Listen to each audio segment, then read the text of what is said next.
વડોદરાના નામચીન ગેંગસ્ટર કલ્પેશ કાછિયાની પોલીસે ધરપકડ કરી છે। જો કે ધરપકડ બાદ રાત્રે જ વડોદરા પોલીસે કાછિયાનું સરઘસ કાઢ્યું હતું। શહેરના અકોટા વિસ્તારમાં જ્યાં કાછિયાનું નિવાસસ્થાન આવેલું છે ત્યાં પોલીસ તેને પગપાળા લઈને તપાસ માટે પહોંચી હતી। ઉલ્લેખનીય છે કે નામચીન કાછિયાનો સ્થાનિકોમાં ભય ઓછો થાય તે માટે પોલીસે તેનું તેના જ વિસ્તારમાં સરઘસ કાઢ્યું હતું। પોલીસની આ કામગીરીને જોવા માટે સ્થાનિકો ટોળે વળ્યા હતા। તાજેતરમાં જ વડોદરાના વેપારી પાસેથી વ્યાજ વસૂલવાની બાબતમાં કાછિયાનું નામ ખુલ્યું હતું અને કાછિયા ભાગી છૂટ્યો હતો।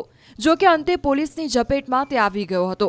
જણાવી દઈએ કે વડોદરામાં ભયનો માહોલ ઊભો કરનાર કાછિયાને લઈને પોલીસ નીકળી ત્યારે તે સરખું ચાલી પણ શકતો ન હતો। આ દ્રશ્યો જોતા પોલીસે બરાબરનો મેથી પાક ચખાડ્યો હશે તેવી વાતો સ્થાનિકોમાં સાંભળવા મળી હતી।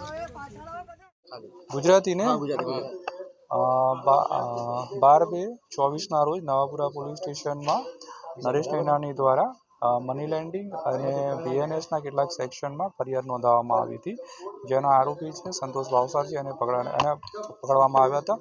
એના ઇન્ટ્રોગેશન દરમિયાન એના નિવેદનમાં કલ્પેશ કાછિયા જે એના પર ઘણા બધા ગુનાઓ નોંધાયેલા છે એનું નામ ખુલ્યું હતું અને ત્યારથી આ કલ્પેશ કાછિયા જે છે એ અહીંયાથી ફરાર હતો। આજે શહેર પોલીસ દ્વારા એને પકડી લેવામાં આવ્યો છે અને સવારમાં એનું ઇન્ટ્રોગેશન કરવામાં આવ્યું। એ બાદ એનું મેડિકલ કરીને પછી એને એરેસ્ટ કરવામાં આવ્યો અને પછી આ કેસ મની લેન્ડિંગને લગતો હોય અને એ કોઈકની પાસેથી પૈસા કોઈકને મની લેન્ડિંગમાં આપતો હોય, કોઈકને પૈસા વ્યાજે આપતો હોય તો વ્યાજે બી ધમકાવીને આણે કંઈક પડાવી લીધું હોય, કંઈક છીનવી લીધું હોય તો એની તપાસ માટે એનું સર્ચ એક ઓપરેશન છે એના ઘરે અત્યારે ચલાવવામાં। વડોદરાના નામચીન ગેંગસ્ટર કલ્પેશ કાછિયાની પોલીસે ધરપકડ કરી છે। જો કે ધરપકડ બાદ રાત્રે જ વડોદરા પોલીસે કાછિયાનું સરઘસ કાઢ્યું હતું। શહેરના અકોટા વિસ્તારમાં જ્યાં કાછિયાનું નિવાસસ્થાન આવેલું છે ત્યાં પોલીસ તેને પગપાળા લઈને તપાસ માટે પહોંચી હતી। ઉલ્લેખનીય છે કે નામચીન કાછિયાનો સ્થાનિકોમાં ભય ઓછો થાય તે માટે પોલીસે તેનું તેના જ વિસ્તારમાં સરઘસ કાઢ્યું હતું। પોલીસની આ કામગીરીને જોવા માટે સ્થાનિકો ટોળે વળ્યા હતા। તાજેતરમાં જ વડોદરાના વેપારી પાસેથી વ્યાજ વસૂલવાની બાબતમાં કાછિયાનું નામ ખુલ્યું હતું અને કાછિયા ભાગી છૂટ્યો હતો। જો કે અંતે પોલીસની ઝપેટમાં તે આવી ગયો હતો। જણાવી દઈએ કે વડોદરામાં ભયનો માહોલ ઊભો કરનાર કાછિયાને લઈને પોલીસ નીકળી ત્યારે તે સરખું ચાલી પણ શકતો ન હતો।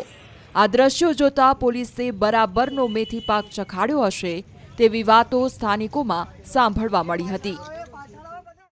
ગુજરાતી ને 12/2/24 રોજ નવાપુરા પોલીસ સ્ટેશનમાં નરેશ નૈનાની દ્વારા મની લેન્ડિંગ અને બીએનએસના કેટલાક સેક્શનમાં ફરિયાદ નોંધાવવામાં આવી હતી, જેનો આરોપી છે સંતોષ ભાવસારજી અને પકડવામાં આવ્યા હતા।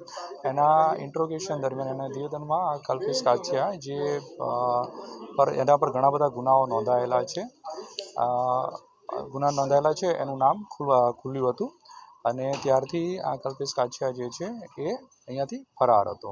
આજે શહેર પોલીસ દ્વારા એને પકડી લેવામાં આવ્યો છે અને સવારમાં એનું ઇન્ટ્રોગેશન કરવામાં આવ્યું। એ બાદ એનું મેડિકલ કરીને પછી એને એરેસ્ટ કરવામાં આવ્યો અને પછી આ કેસ મની લેન્ડિંગને લગતો હોય અને એ કોઈકની પાસેથી પૈસા કોઈકને મની લેન્ડિંગમાં આપતો હોય, કોઈકને પૈસા વ્યાજે આપતો હોય તો વ્યાજે બી ધમકાવીને આણે કંઈક પડાવી લીધું હોય, કંઈક છીનવી લીધું હોય તો એની તપાસ માટે એનું સર્ચ એક ઓપરેશન છે એના ઘરે અત્યારે ચલાવવામાં।